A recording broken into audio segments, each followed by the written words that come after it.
Fine. तो as usual आज हम लोग 4 टॉपिक को कवर करने वाले हैं एडिटोरियल्स में। First one 149 great Nicobar project. कल बात किए थे हम लोग कोर्ट सेशन में कि GNI प्रोजेक्ट क्या है, क्या है इसका डिटेल्स।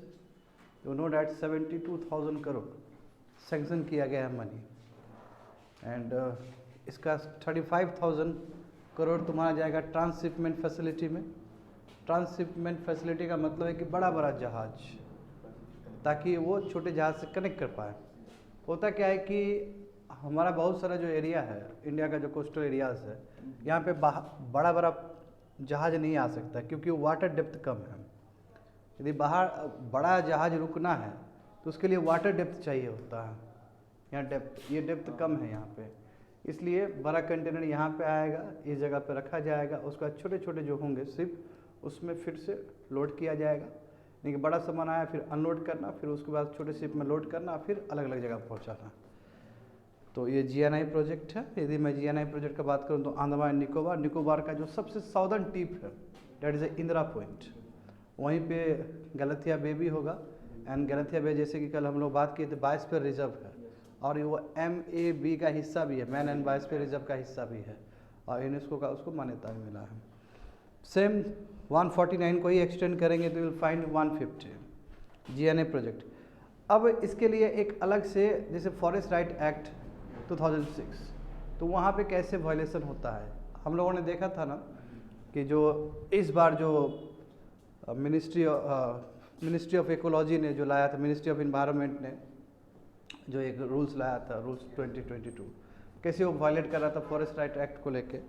सिमिलरली यहाँ पे भी ऐसे ही हो रहा है कि जब GNI इतना बड़ा प्रोजेक्ट को अप्रूवल दिया गया तो national commission on scheduled tribes को क्यों नहीं पूछा गया? क्योंकि संविधान में तो लिखा गया है कि कभी भी आप कोई भी अपना डिसीजन लेते हैं जिसकी वजह से ट्राइबल को असर पड़ता है तो you must be consulted with the national commission on scheduled tribes.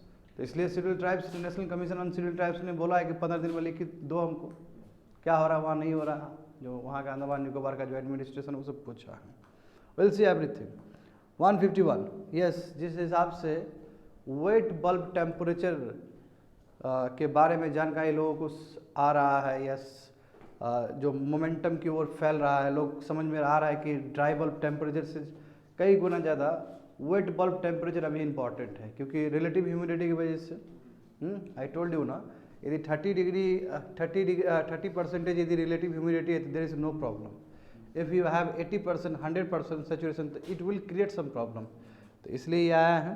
तो थोड़ा सा ज्योग्राफी का एंगल भी देख लेंगे, what is absolute humidity, specific humidity and relative humidity.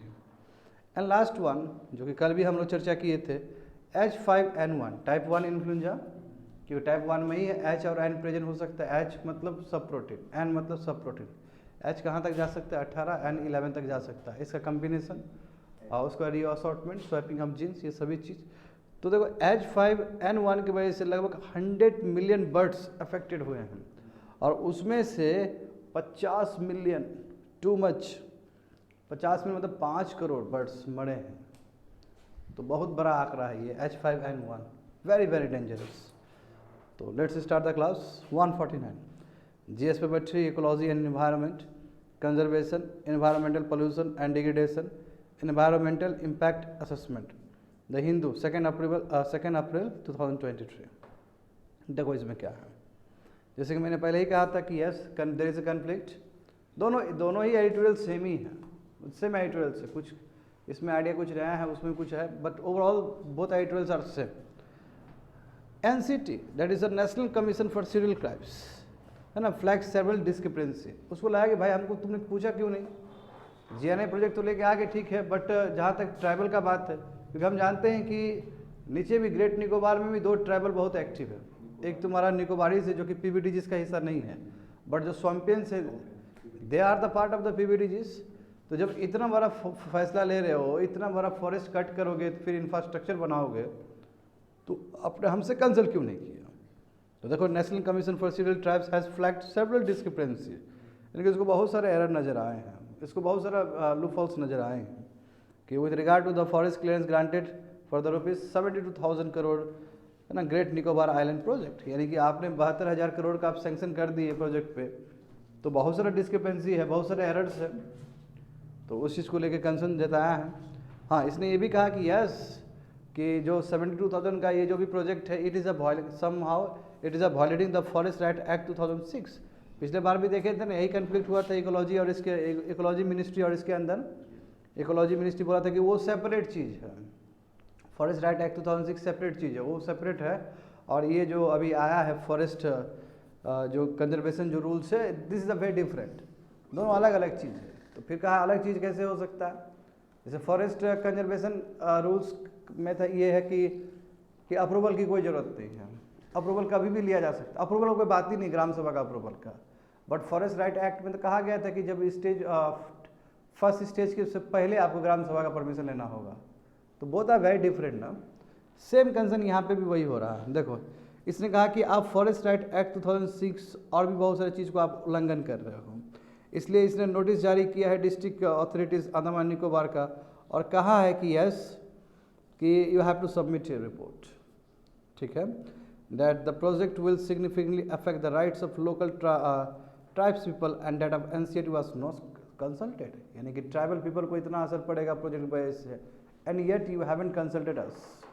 क्योंकि NCERT national commission on civil tribes का काम ही यही है कि कहीं पे भी कोई भी जगह पे यदि ट्राइबल अफेक्टेड हो रहा है सरकार से या फिर किसी भी रीजन से, तो ये जो कॉन्स्टिट्यूशनल बॉडी है इसलिए बनाया गया था कि इसे कंसल्ट करे और वो जो देगा अप्रूवल उस हिसाब से काम करे।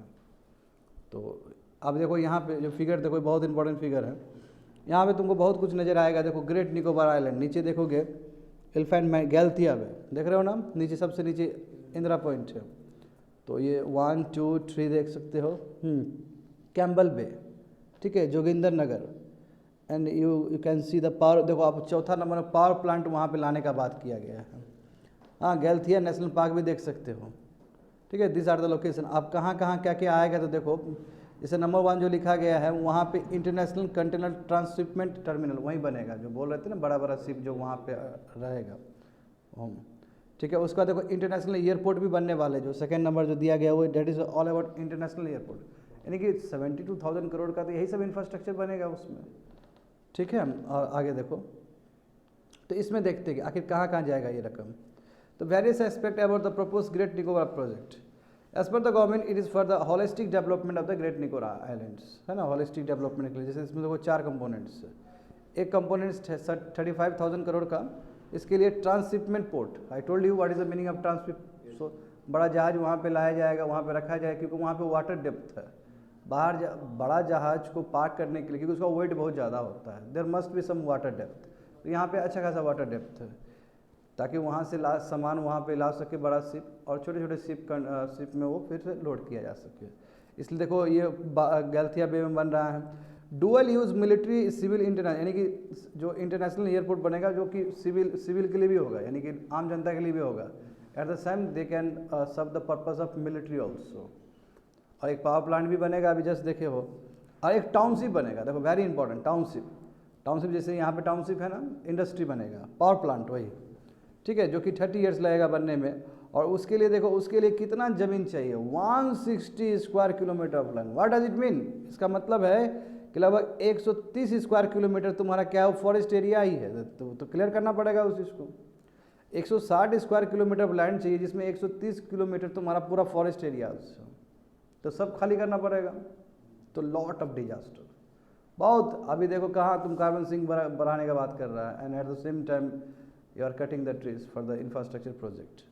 तो प्रोजेक्ट कौन इंप्लीमेंट करेगा? उसके लिए देखो डेडिकेटेड बॉडी है, Andaman and Nicobar island integrated development corporation. और देखो इस हिसाब से देखा जाए कि आपको 160 स्क्वायर किलोमीटर का बनाना है, वैसे यदि आंकड़ा लिया जाए तो 3 लाख ट्री से ज़्यादा काटना पड़ेगा इंफ्रास्ट्रक्चर बनाने के लिए वहाँ पे। टू मच डिस्ट्रक्शन है ना, it requires 8 lakh trees to be cut. अब आगे देखो इसमें कंसर्न्स क्या है, तो जाहिर सी बात है इन्वायरमेंटलिस्ट लोग कंसर्न करेंगे कि इतना बड़ा डिजास्टर होने वाला है इन्वायरमेंट पॉइंट ऑफ व्यू से।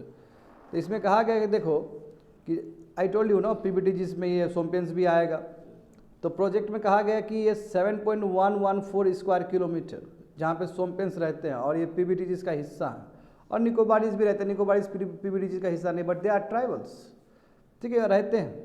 इस जगह पे अच्छा खासा रहते हैं लोग सब, इतना एरिया में ऑक्यूपाई करके रहते हैं। हाउएवर गवर्नमेंट ने कहा कि इस प्रोजेक्ट की वजह से लोकल को कोई फर्क नहीं पड़ेगा, तो how you can ensure this, कैसे आप इंश्योर कर सकते हैं इस चीज़ को? It is a very hard to digest in fact. Second one देखो, फरवरी 2021 में India's national marine turtle action plan है ना, ये आया था 2021 में, मतलब 2 साल पहले की बात है। तो इसमें कहा गया था गैल्थिया बे, जो कि जानते हो कि है ना on the south eastern coast of great Nicobar island के पास है, लोकेशन दिखाया गया। ये बहुत ही इंपॉर्टेंट जगह है मरीन टर्टल्स के लिए, तो बहुत ही इंपॉर्टेंट जगह है वहाँ पे। तो आप तो ट्रांसशिपमेंट बोट लाने वाले हो, तो मरीन शिप क्या होगा, मरीन हैबिटेट क्या होगा इसका, ये टर्टल का जो जगह है उसका क्या होगा? Several questions. Beaches on the other side, Galathea Bay river के आसपास जो बीचेस हैं दोनों के आसपास, वो बहुत important sites. Yesterday I told you, leatherback sea turtle के लिए है ना, जो कि वर्ल्ड का सबसे लार्जेस्ट मरीन टर्टल है, सबसे बड़ा मरीन टर्टल है। और उसके आसपास गैल्थिया बे के इस साइड और उस साइड, ईस्ट और वेस्ट साइड दोनों देखोगे तो ये लार्जेस्ट मरीन टर्टल वाला हैबिटेट है। तो क्या उसका क्या होगा? और उतना ही नहीं, और जो GNI है यानी कि जो एरिया जो गैल्थिया बे के आसपास है ना, ये देखो, ये तो 1989 में ही बायोस्फीयर रिजर्व उसको घोषित किया गया। और तुम्हारा UNESCO map and biosphere reserve का भी प्रोग्राम बना 2013 में देखते हुए, क्योंकि ऐसे मैप का हिस्सा नहीं बनता है, मैप का उसका उसी का हिस्सा बनता है जब इम्पोर्टेंट आपका जो बायोस्फीयर रिजर्व्स है उसको सिग्निफिकेंट है तभी बन सकता है वो मैप का हिस्सा। 2013 में मैप का भी हिस्सा बना है, MAB मैप का, man and biosphere reserve programme. तो कहने में इतना इंपॉर्टेंट जगह है गैल्थिया पे, and you are doing this things, इसलिए इन्वायरमेंटलिस्ट लोग कंसर्न दिखा रहे हैं। And even you can see this things, Shompens and Nicobarese where the sole inhabiteds. इस आइलैंड में बहुत ज़्यादा दिन से रह रहे हैं ये लोग, यही लोग रहते हैं until the government set up 7 revenue villages setting of 333% families from. और देखो ये तब तक रहे थे, ये पूरा यही मतलब बहुत साल से यही लोग रह रहे थे। बस हमारा जो इंटरवेंशन था कि 1969 to 98 में बहुत सारे हमारे मिलिट्री वाले लोग सब आए थे वहाँ पर रहने के लिए, क्योंकि वो भी ज़रूरी था। एंड दिस 3 कम्युनिटीज़ मेकअप, देखो ये हम यदि वहाँ कम्युनिटी का बात करें तो 8000 पॉपुलेशन होगा साउदर्न निकोबार में, जिसमें GNI भी है, लिटिल निकोबार भी, और भी छोटे छोटे आइलैंड्स हो जाएंगे। तो पॉपुलेशन बहुत कम है। एंड सो फार निकोबारीज इस कंसर्न, जानते हो निकोबारीज का पॉपुलेशन बढ़ा है, बट सोम्पियंस का पॉपुलेशन घटा है। The government clearance given to use of about, देखो 130 स्क्वायर किलोमीटर का आप बोल रहे हो, जो कि प्रिस्टिन फॉरेस्ट लैंड लास्ट यानी कि एकदम अनडिस्टर्ब्ड है, ओरिजिनल फॉरेस्ट है, बस समझे। तो इस हिसाब से यदि 130 स्क्वायर किलोमीटर को यदि डाइवर्ट करते हो तो ये one of the largest single forest diversion होगा रिसेंट टाइम्स में, कि इतना ज़्यादा आपने डाइवर्ट कर दिया, इतना ज़्यादा फॉरेस्ट काट दिया। अब फॉरेस्ट कितना इंपॉर्टेंट है, फॉरेस्ट बनाया नहीं जा सकता। व्हाट अबाउट द बायोडाइवर्सिटी, तुम फॉरेस्ट लगा दोगे तो उसको कितना क्लाइमेक्स कम्युनिटी बनने में कितना टाइम लगता है? बहुत टाइम लगता है, हज़ारों साल लगता है, 500 साल से भी ज़्यादा लगता है, 500 साल से ज़्यादा लगेगा।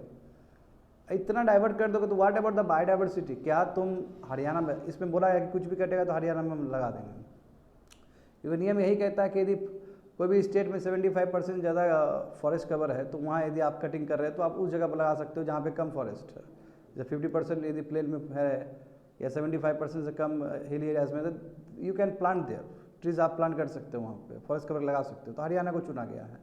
तो इन्वायरमेंटलिस्ट कंसर्न ये दे रहे कि चलो ठीक है हरियाणा, तो हरियाणा में तुम बायोडाइवर्सिटी थोड़ी ला देगा। बायोडाइवर्सिटी जो पशु रहते तो what about the marine turtle, what about the other species, तो ये एक मैटर ऑफ कंसर्न है।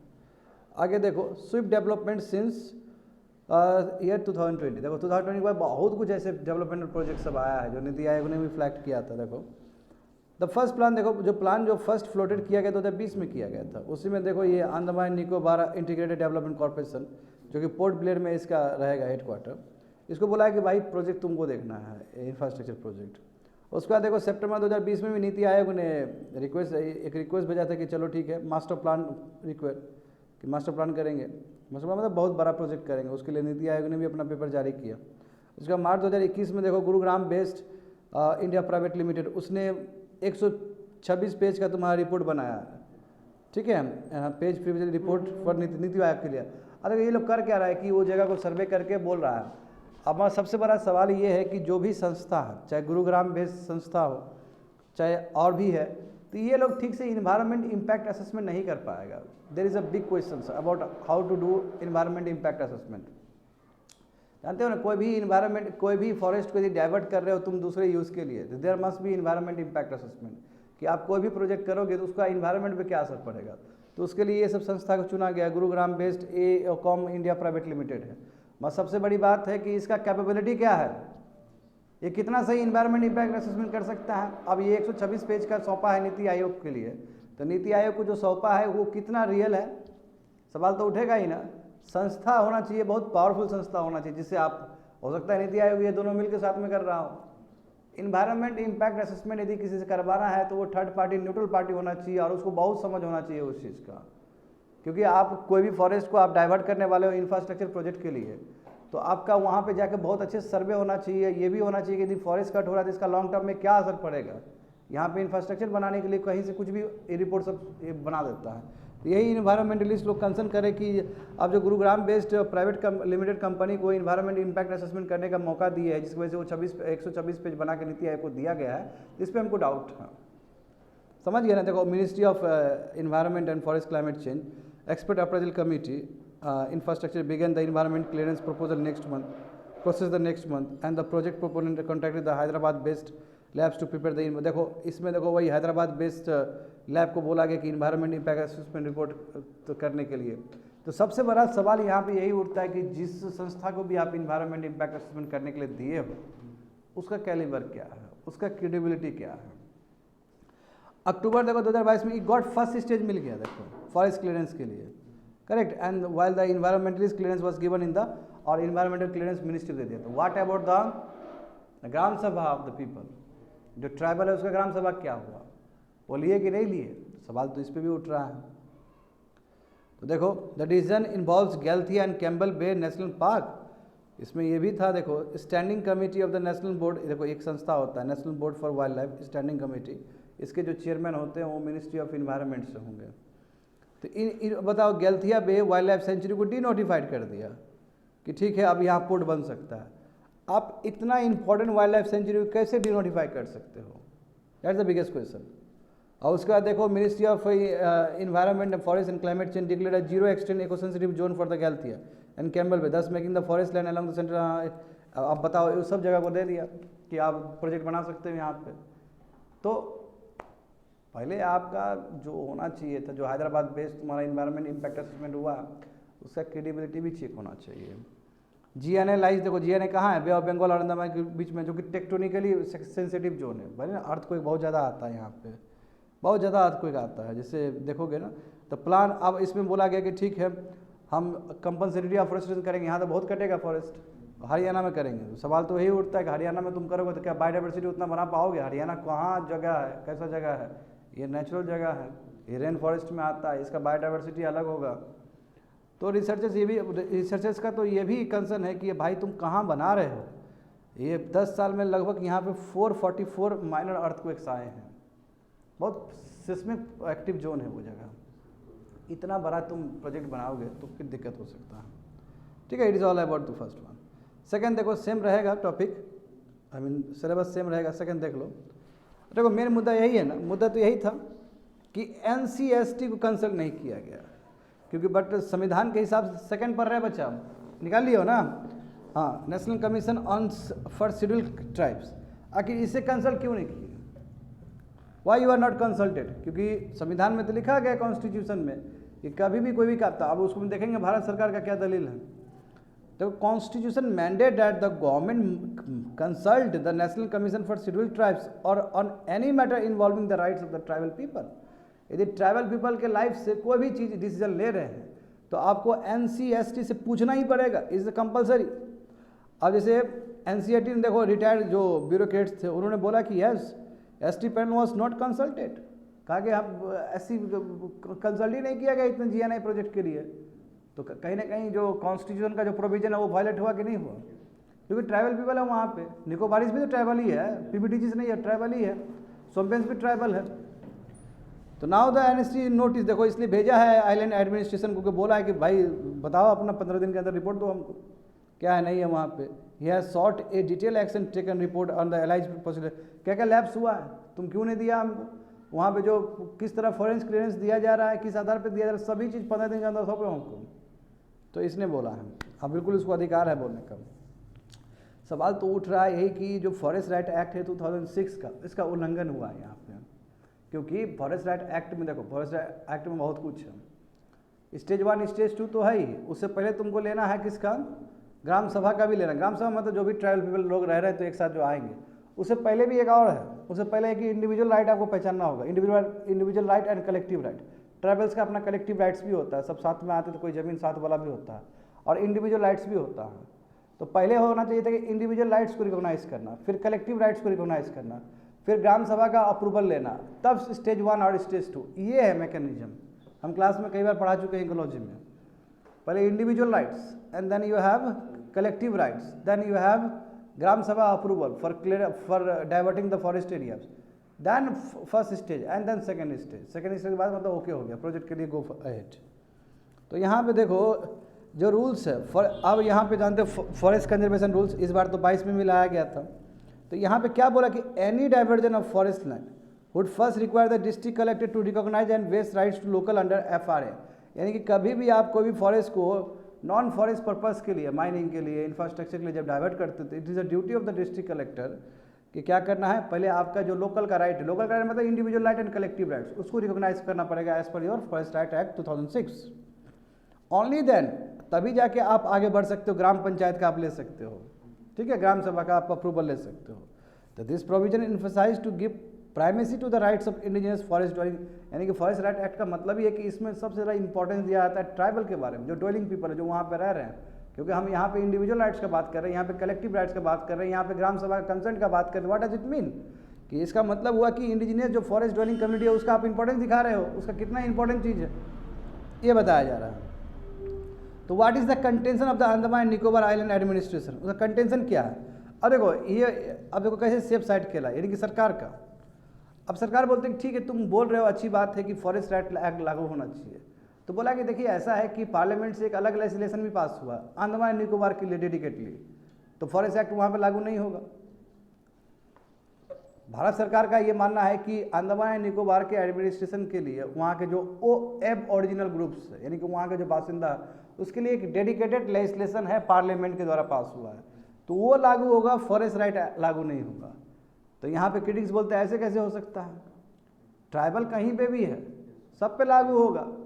तो देखो यहाँ पे सेफ साइड खेला है। गवर्नमेंट के हिसाब से Andaman and Nicobar islands act 1956, इसी को पैट कहा जाता है, प्रोटेक्शन ऑफ एब ओरिजिनल ट्राइब्स। पैट 56 लिखा गया है ना ऊपर में, पैट 56 का मतलब ये है कि प्रोटेक्शन ऑफ एब ओरिजिनल ट्राइब्स। एब मतलब जो वहाँ के बासिंदा है ट्राइब्स, उसके लिए एक 1956 में ये एक्ट बना था, जिसमें पूरा दिया गया full protection of interest for forest dwelling scheduled tribes. इसके लिए पार्लियामेंट ने डेडिकेटेडली अंडमान निकोबार के लिए ही बनाया है। तो don't worry, forest right act 2006 यहाँ पर लागू नहीं होगा, ये सरकार का वर्जन है। तो so there is no claim as such for settlement under the scheduled tribes and other traditional forest dweller, यानी कि FRA 2006 लागू नहीं होगा। वो बड़ा नाम है, FRA भी बोलोगे तो हो जाएगा। तो चूंकि अंडमान एंड निकोबार एडमिनिस्ट्रेशन के लिए वहाँ का जो एब ओरिजिनल ग्रुप्स है, एब ओरिजिनल ट्राइबल ग्रुप्स है, उसके लिए डेडिकेटेड है, तो FRA लागू नहीं होगा, ये सरकार का वर्जन है। अब यहाँ पे देखो how the critics counter the government argument. तो यहाँ पे क्रिटिक्स कैसे बोलते हैं, वो बहुत ही अच्छा बोला गया। देखो अंडर द पैट 56, समझ गए ना, पैट का मतलब होता है student protection of aboriginal tribes act 1956। तो देखो बोला कि चलो ठीक है, आपने कहा अच्छी बात है, मगर पैट 56 में ये बोला गया है कि significant of forest land in great Nicobar has been marked as a tribal reserve. यानी कि बहुत सारा एरिया जो ग्रेट निकोबार का बहुत सारा एरिया है उसको ट्राइबल रिजर्व का तमका दिया गया है, उसको स्टेटस दिया गया। जैसे ही ट्राइबल रिजर्व वर्ड आया, ये वर्ड आने का मतलब ही है कि वहाँ के जो पीपल को पूरा राइट है रिसोर्सेज को यूज़ करने का, कलेक्ट करने का, उसका जो डेली नीड है उस हिसाब से। ये जैसे ही आया तो फॉरेस्ट राइट क्यों नहीं लगेगा, लागू होगा, क्योंकि आप ट्राइबल रिजर्व बात कर रहे हो ना, ट्राइबल रिजर्व वर्ड आया तो फॉरेस्ट एक्ट लागू होगा ही होगा। हाँ, अलग बात है कि आपके पास है, आपके पास अपना जो है, मगर आप ट्राइबल रिजर्व वर्ड आया ना, ट्राइबल रिजर्व वर्ड आया और आपने बोल दिया कि वहाँ पे लोगों को अपना जीवन जीने के लिए उसके पास कलेक्टिव पावर है, वो मतलब कलेक्टिव उसके पास अधिकार है, वो जाके अपना टिम्बर उम्बर चुन सकता है, झरना चुन सकता है, बना सकता है। जब आपने ट्राइबल रिजर्व वाला वर्ड दे ही दिया तो आप कैसे कह सकते हो कि फॉरेस्ट राइट एक्ट 2006 लागू नहीं होता है, क्योंकि फॉरेस्ट राइट एक्ट में जो ट्राइबल रिजर्व पे ही बात हुआ है। तो उसमें आप 2 नहीं कर सकते हो। हाँ, ये अलग बात है, ये अलग बात है कि आइलैंड के पास अभी भी पावर है कि आइलैंड क्या कर सकती है, जो ट्राइबल रिजर्व वाला वर्ड है उसको डिनोटिफाइड कर सकती है और कह सकती है कि ये जो मैंने पहले दिया अब नहीं दूंगा, तब बात भी दूसरा होगा। मैं ये डेलिबरेटली यदि करती है तो फिर तो लोग का दिमाग खड़ा होगा ना कि देखो ये फॉरेस्ट एक्ट 2006 से बचना चाहता है। मेन चीज़ वही है कि इसमें बोला गया कि जब आपने ट्राइबल रिजर्व वाला एरिया घोषित कर दिया, मार्क कर दिया ग्रेट निकोबार का बहुत सारा एरिया, तो इसका मतलब क्या कि वहाँ के जो लोकल ट्राइबल पीपल होंगे उसको पूरा अधिकार है यूज़ और कलेक्ट रिसोर्सेज जहाँ जहाँ उसके लाइफ के लिए ज़रूरत हो। हाँ, हाउएवर बोले ना कि पावर नोटिफिकेशन और डी नोटिफिकेशन करने का अधिकार पूरा आइलैंड के एडमिनिस्ट्रेटर को है, अनडाउटली पैट 56 में ही तो कर सकता है। तो देखो, but the FRA 2006 provides for recognition of wider community rights over forest land. But क्या है कि चलो ठीक है, आपको पैट 56 है, चलो अधिकार है नोटिफाइड डिनोटिफाइड करने का, मगर फॉरेस्ट राइट एक्ट 2000 हिसाब से देखा जाए तो पूरा कम्युनिटी का पूरा अधिकार है फॉरेस्ट पे। बोले ना इंडिविजुअल राइट्स है और कलेक्टिव राइट्स है। They can use the legislation allows forest community the right to control and manage the use of forest land over which they hold titles and their concern is mandatory for diverting. इसलिए वहाँ जो tribal लोग रह रहे हैं उसको पूरा power है कि फॉरेस्ट लैंड को कंट्रोल कर सकते, मैनेज कर सकता है। और यदि उसका जो फॉरेस्ट लैंड है यदि आप डाइवर्ट कर रहे हो तो उसका आपका कंसेंट लेना कंपलसरी है। तो आप इधर से नहीं भाग सकते। पैट 56 में you have power, but that doesn't mean कि आप डाइवर्ट नहीं, दैट डजंट मीन कि डाइवर्ट करते हुए आप वो करोगे। You have to ask the gram sabha से पूछना पड़ेगा। बात समझ गए ना? तो yes, I have completed the second editorial also. Third देख लो यहाँ पे 151, clarity about absolute humidity, specific humidity and relative humidity. मैंने जैसे कहा है क्लास में कि अब ह्यूमिडिटी का जो कॉन्सेप्ट है ना, गेनिंग मोमेंटम, लोगों को समझ में आ रहा है कि ह्यूमिडिटी कितना इंपॉर्टेंट है। समझ गए? GS paper 3 science and technology development and their applications and effects in everyday life achievements of Indians in science and technology, Indianisation of technology and developing new technology. देखो हिंदू पेपर में आया था 24 अप्रैल 2023 को। आगे देखो, अब बढ़े समझना, बहुत टेक्निकल चीज़ है। ह्यूमिडिटी क्या होता है, रिलेटिव ह्यूमिडिटी क्या होता है, ह्यूमिडिटी क्यों इंपॉर्टेंट है। आई told you number of times, जो IPCC ने एक अपना बताया था कि यदि dry bulb temperature 40 degree 45 degree भी है तो कोई दिक्कत नहीं है, कोई प्रॉब्लम नहीं है, क्योंकि ड्राई बल्ब टेम्परेचर में केवल हम ह्यूमिडिटी का बात ही नहीं करते, हम केवल टेम्परेचर का बात कर रहे होते हैं, वो भी ड्राई कंडीशन में। That is called your dry bulb temperature. But relative humidity wait bulb temperature बहुत खतरनाक है। उसमें जो मेन पैरामीटर कंसीडर किया जाता है वो रिलेटिव ह्यूमिडिटी कंसीडर किया जाता है, रिलेटिव ह्यूमिडिटी। समझ गए ना? तो क्योंकि देखो अब क्या बोला गया था उसमें कि यदि 31 से 35 चला जाए, लेकिन 35 सबसे ज़्यादा लिमिट है बेयर करने का। 35 से ऊपर चल दोगे तो 4-5 घंटे के अंदर डेथ। IPCC ने बोला था ना, ये रिपोर्ट दिया था ना, that's called wet bulb temperature. समझे? And wet bulb temperature, dry bulb temperature भी 100 हो सकता है, दोनों बराबर हो सकता है जब तुम्हारा रिलेटिव ह्यूमिडिटी 100 हो उस समय। तो देखो यहाँ पे ह्यूमिडिटी का मतलब क्या होता है, उसके बाद हम लोग देखेंगे कि डिफरेंस क्या होता है। अलग अलग ह्यूमिडिटी भी बहुत टाइप्स के होते हैं।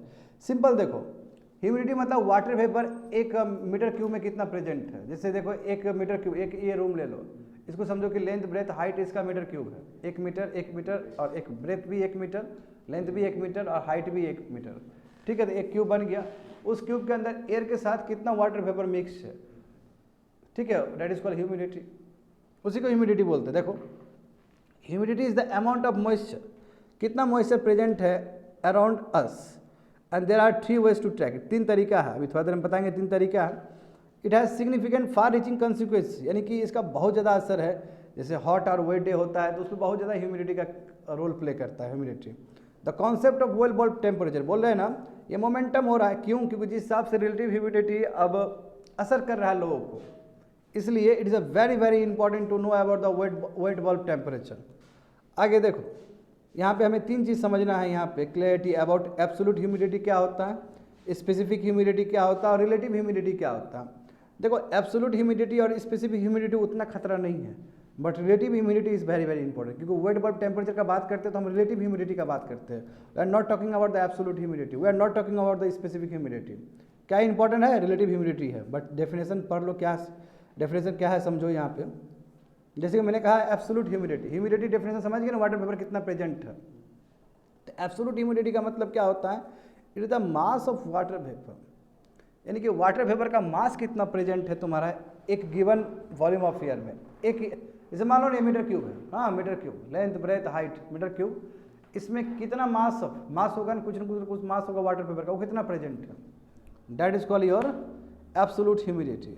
It is the mass of water vapour in a given volume of air and water vapour mixture, क्योंकि एयर है वाटर वेपर मिक्सचर एक साथ रह रहा है, तो वाटर वेपर जो मिक्सचर है एयर के साथ, वाटर वेपर का मास कितना है, जिसको एक्सप्रेस करते हैं वाटर, क्योंकि मास मतलब केजी, तुम्हारा जो क्यूबिक जो तुम्हारा मीटर क्यूब होगा, इसका मतलब क्या, लेंथ ब्रेथ हाइट, उसका यूनिट वॉल्यूम, समझ गए, तो केजी पर मीटर क्यूब हो जाएगा इसका एब्सोल्यूट ह्यूमिडिटी। स्पेसिफिक ह्यूमिडिटी क्या होता है, ये डायमेंशनलेस होता है, डायमेंशनलेस इसलिए it is equal to the mass of the moisture, mass का मॉइस्चर क्या divided by the mass of the air, तो मास केजी कट जाएगा, एयर का मास क्या, एयर का भी मास होगा, एयर का भी मास होगा केजी में आ जाएगा, और वाटर वेपर का क्या मास है, तो केजी होगा, दोनों कट जाएगा, तो एक तुमको एक नंबर मिलेगा, इसलिए डायमेंशनलेस नंबर है, समझ गए ना। एंड सबसे इंपॉर्टेंट है रिलेटिव ह्यूमिडिटी, यही कान खोल को सुनो, ये क्या होता है। It is important because it factors in the amount of water vapour. देखो इसका बहुत अच्छा है, यानी कि एक डिफरेंट टेम्परेचर में कितना वाटर वेपर वहाँ प्रेजेंट हो सकता है। देखो जैसे एक सर्टन लेट से 10 डिग्री सेल्सियस, 10 डिग्री सेल्सियस में वाटर वेपर 100% एरिया ऑक्यूपाई करके रह सकता है।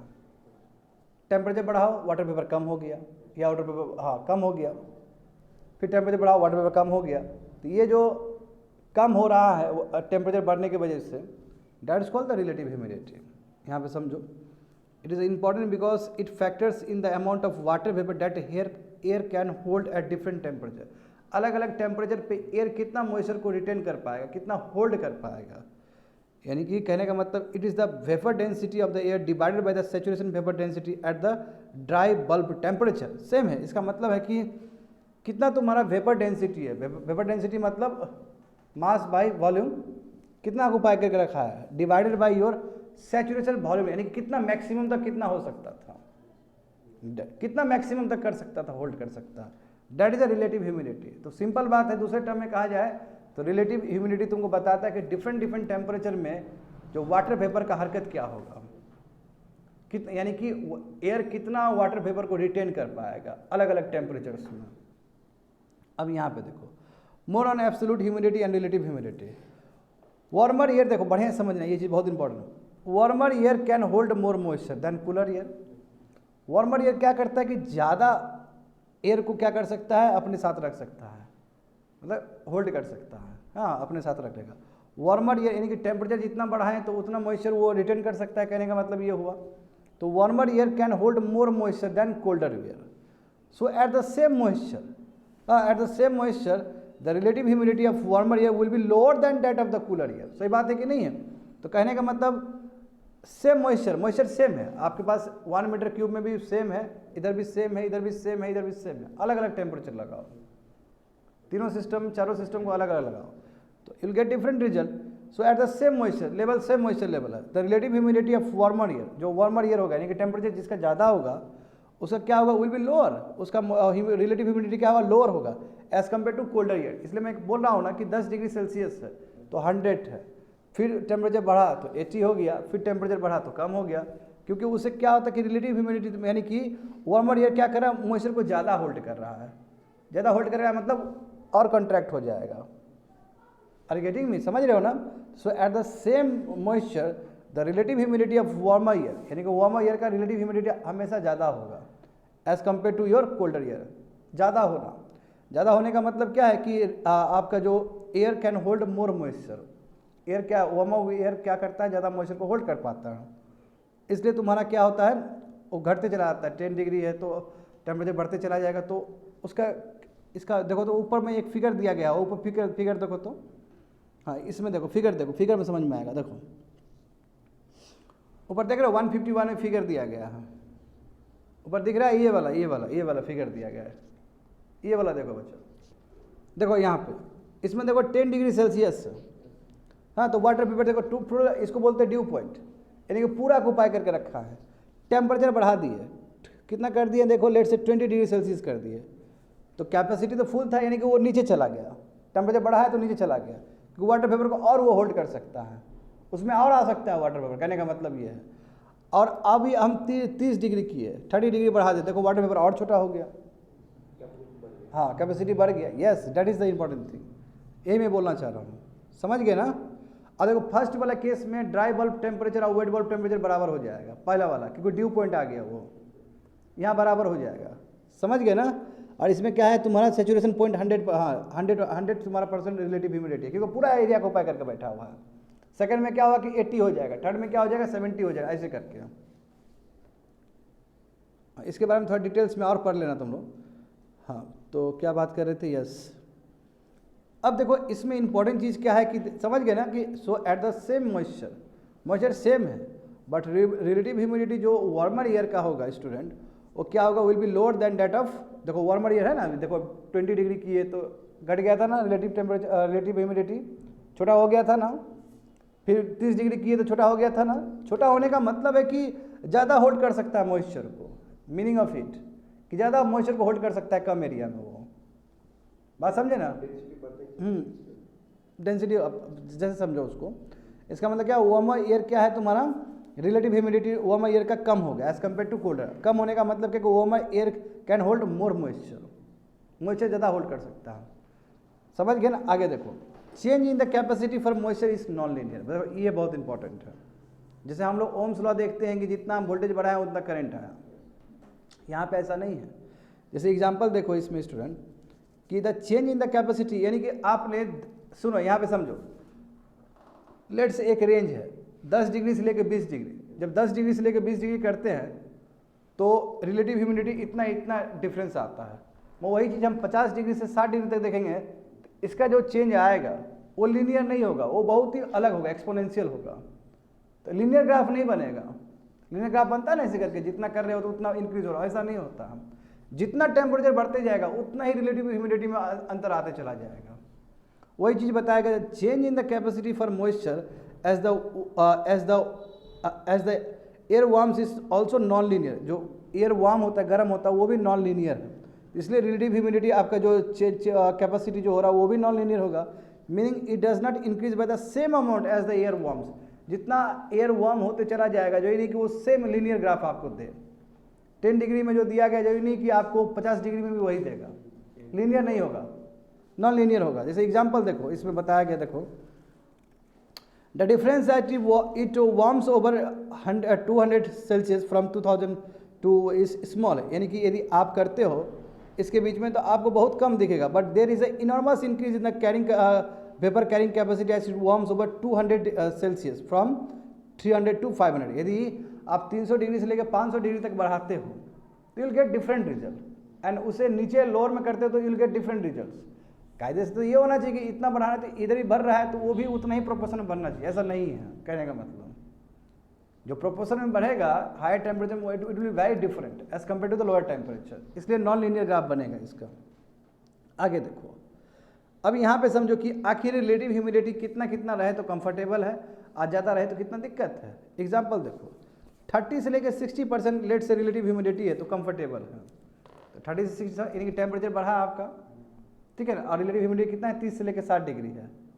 समझ गए? सॉरी 60, हाँ डिग्री बोल रहे हैं, परसेंटेज है। तो रिलेटिव ह्यूमिडिटी यदि 30 से लेकर 60 हो, will find comfortable. Example, best example देखो, कोस्टल एरियाज में will find lot of relative humidity, बहुत ज़्यादा रिलेटिव ह्यूमिडिटी होता है। मैं यदि इंदौर है, इंटीरियर एरिया है, इंदौर है, भोपाल है, वो इंटीरियर है ना बीच का, तो देयर विल फाइंड 30 to 60। तो वहाँ टेम्परेचर कितना ही बढ़े, 45 डिग्री बढ़े, 50 तक जाए, कोई फर्क नहीं पड़ता लोग को, लोग आराम से ड्राई बल्ब टेम्परेचर में आराम से जी लेते हैं। बट कोस्टल एरियाज में क्या होगा कि टेम्परेचर भले ही 30 डिग्री है, टेम्परेचर भले ही 30 डिग्री है, मगर रिलेटिव ह्यूमिडिटी 90 डिग्री है, दम तोड़ देगा आदमी, क्योंकि relative humidity impacts on our body, उसे शरीर थक जाता है। कल देखे थे, कल कितना बॉडी वो हो गया, एग्जॉस्ट हो गया था। इसका भी थोड़ा पता करना, तो बेगूसराय में कितना रिलेटिव ह्यूमिडिटी चल रहा है, देखो चेक करो जरा, इंटरनेट पे चेक करो तो, what is the relative humidity of Begusarai, check करो तो।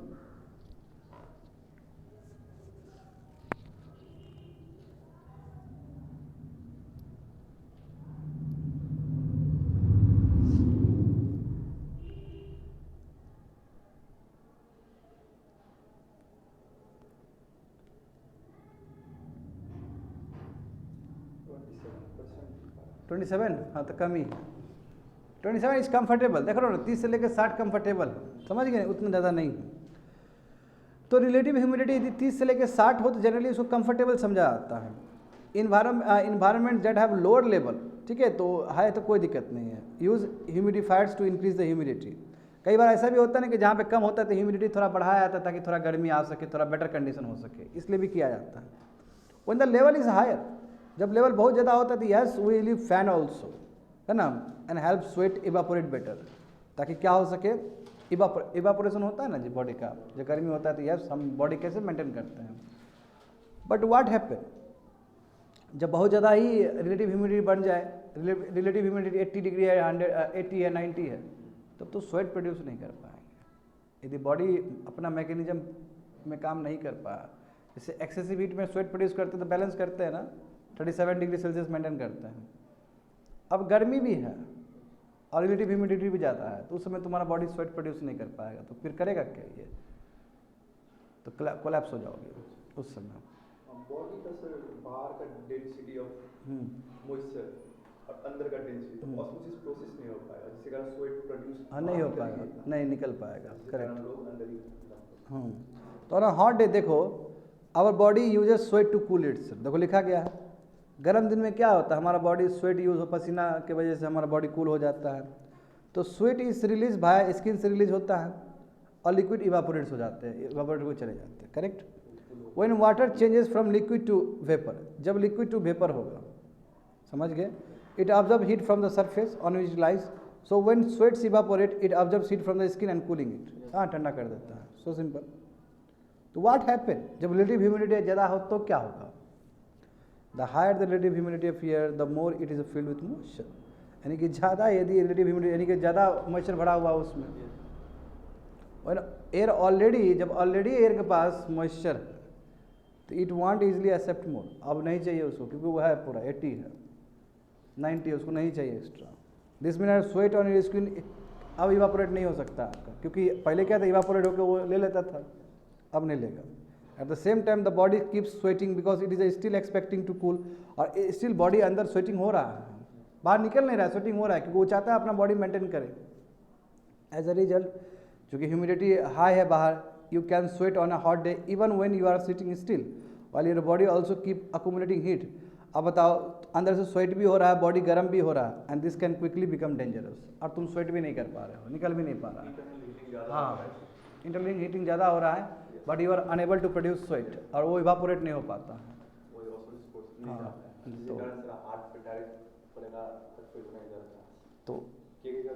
हाँ वो के का भी वही हुआ था, तो इसलिए ये न्यूज़ में बहुत ज़्यादा रहा था उस समय भी, समझ गए ना। आगे देखो H5N1 कल भी बताए थे ना, यस टाइप 1 क्या बताए थे, टाइप 1 टाइप 2 एपिडेमिक भी हो सकता है, और टाइप ए तो पेंडेमिक तक हो सकता है, type B, type A and type B they can be epidemic also, and type A can be the pandemic also, pandemic यानी कि कंटिनेंट में ही फैल सकता है। H और N सब प्रोटीन है जो वायरस के ऊपर पाए जाते हैं, ठीक है। H कितने 18 तक जा सकता है, N 11 तक जा सकता है, अभी तक कितना कम्बिनेशन मिला है 130, मैं ये कम्बिनेशन बढ़ते चला जा रहा है बिकॉज ऑफ द रीअसॉर्टमेंट यानी कि swapping of genes and so on.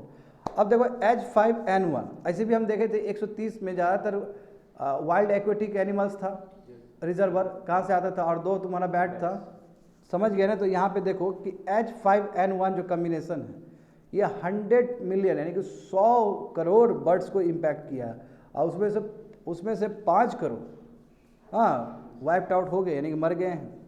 तो देखो टॉपिक क्या रहा है, GS3 साइंस एंड टेक्नोलॉजी। आगे देखते हैं, देखो H5N1 kills 50 million birds, too much ना, कुछ ज़्यादा ही प्रजाति खत्म हो जाए। देखो ये हाईली पैथोजेनिक सब टाइप है जिसकी वजह से बहुत ज़्यादा मोर्टिलिटी रेट है तुम्हारा बर्ड्स में। 2002 के बाद देखो क्या हुआ, 2002 के बाद यदि हम आंकड़ा ले तो लगभग 100 मिलियन बर्ड्स को इफेक्ट किया है, और यदि पूरा ले तो देखो 50 करोड़ मरे हैं, है ना, culling of millions of poultry, और कई बार तो इन्फेक्टेड हो गया तो पोल्ट्री में तो उसको मारना पड़ा, जैसे बर्ड फ्लू हो जाता तो मारना पड़ता है ना, तो वो स्थिति आ गया। H5N1 देखो हैविली इम्पैक्ट करता है वाइल्ड बर्ड स्पीसीज को, ठीक है, और इसकी वजह से बहुत सारा तो नियर एक्सटिंक्शन के कगार पे, वो लोग पूरा प्रजाति लुप्त होने वाला है। इट हैज़ ऑल्सो भी देखो मेमालियन में भी हुआ है, ममाल्स में भी हुआ है ये चीज़, ठीक है, और ह्यूमन को भी इन्फेक्ट हुआ। ह्यूमन में जो कंक्रीट एविडेंस नहीं है, हुआ भी है तो जूनेटिक नहीं हुआ, ह्यूमन टू ह्यूमन नहीं गया, एनिमल टू ह्यूमन आया है, वो भी तुम यदि उसका इन्फेक्टेड चीज़ से तुम बहुत आसपास है तब, ह्यूमन टू ह्यूमन नहीं हुआ। इसके लिए कल बताया था ना, WHO ने बोला कि उतना एफिशिएंट नहीं है। तो significant impact has been seen, देखो ईगल में, पेलिकन्स में, गीस में, वाटरफॉल्स में, फैल्कन्स में जो उड़ के आते हैं। In addition to highest possible impact in poultry seen that, है ना, देखो पोल्ट्री फार्म में भी हुआ है यूनाइटेड स्टेट्स में, यानी कि डिफरेंट बर्ड्स में तुमको दिख रहा है ये सब चीज़, H5N1 इन्फ्लुएंजा। तो देखो रिसेंट रिपोर्ट क्या है, एक रिपोर्ट लेते हैं, at least 20 California condors, a species that has, देखो ये भी जो कॉन्डर्स कैलिफोर्निया में पाया जाता है, ये भी बर्ड्स है, ठीक है, ये भी तुम्हारा that was on the verge of extinction, मतलब 1980 के बाद ये खत्म होने के कगार पे प्रजाति है, और इसका भी रीजन H5N1 है। देखो with around 300 condors estimated to be remaining in this wild, मतलब इतना ही केवल 300 ही बचा है, एंड दिस वुड रफली account for 7% of the species है, यानी लगभग वो on the verge of extinction है। कहने का मतलब इतना ज़्यादा उस बर्ड्स का इम्पैक्ट पड़ा है because of the H5N1। It also की लार्ज नंबर, देखो बेल्ड ईगल्स हुआ, कैस्पियन टेंस हुआ, 2022 के बाद बहुत सारे मर रहे हैं, ठीक है। 1000 ऑफ इजराइल में भी बहुत सारा जो तुम्हारा बर्ड्स है, क्रेन्स नाम है, वो भी प्रभावित हुआ है।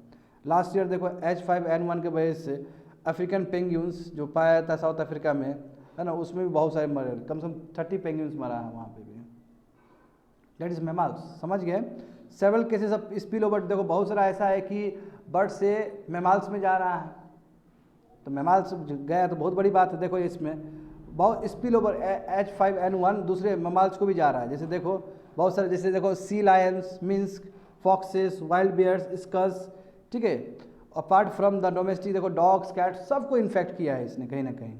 2023 में आज कल बताए थे ना, पेरू में जो सी लायंस का मतलब वो एक्वेटिक एनिमल्स है, वो रहने वाला है, मैमल्सी है, उसको देखो कितना बहुत डेथ हुआ है, 3000 सी लायंस मरा है। The only known cases of the virus spreading between mammals way reported in the Minsk. अब इसमें कब पता चला कि मैमल्स टू मैमल्स भी जा सकता है, अभी तो बर्ड से आ रहा है, मैमल्स टू मैमल्स का भी खबर मिला था जब मिंक्स मतलब एक बर्ड है मैमल्स से जो ट्रांसफ़र कर रहा था एक जगह से दूसरी जगह पे, तो ओनली केस है जहाँ पे मैमल्स जा सकता है वो तुम्हारा मिंस्क में पाया गया, जो कि स्पेन का है तुम्हारा फार्म एरिया, वहाँ पता चला। यानी कि लगभग पेरू से लेके यूनाइटेड स्टेट्स, अफ्रीका, अलग अलग कंट्री, इसराइल, हर जगह ही फर्क पड़ रहा है। देखो transmission from birds to mammal is rare, हाँ mammals to mammals you can, mink to mink you can find, but bird से मैमल्स रियर है, बहुत कम होता है। जैसे एग्जांपल देखो इसमें, but when it occurs it can cause a concern, क्यों, बट जानते हो कि कंसर्न है, म्यूटेशन हो जाएगा तो फिर तो चाहेगा, म्यूटेशन मतलब जब जीन लेवल पर अंतर आ जाएगा तब तो ट्रांसमिशन हो सकता है, तब तो ह्यूमन बींग को भी दिक्कत हो सकता है। ऐसे ह्यूमन बींग को H5N1 इन्फेक्ट नहीं होता, मगर जब म्यूटेशन हो जाएगा तो तब तो आदमी भी जा सकता है।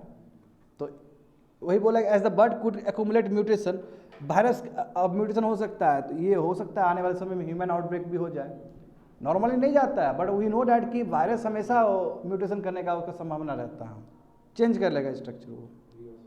हाँ, तो हाई मोटिलिटी रेट देखो, यानी कि यदि करता है ऐसा स्टूडेंट तो 50 से लेकर 60% ह्यूमन बींग फर्क पड़ सकता है, इतना मोटिलिटी रेट हो सकता है, इतना ट्रांसमिसिबिलिटी हो सकता है यदि होता है तो H1 has a high mortality rate, यानी कि 50 से लेकर 60, यानी कि 100 आदमी ग्रसित हुआ तो 60 आदमी लुढ़क जाएगा, इस लेवल तक जा सकता है, समझे।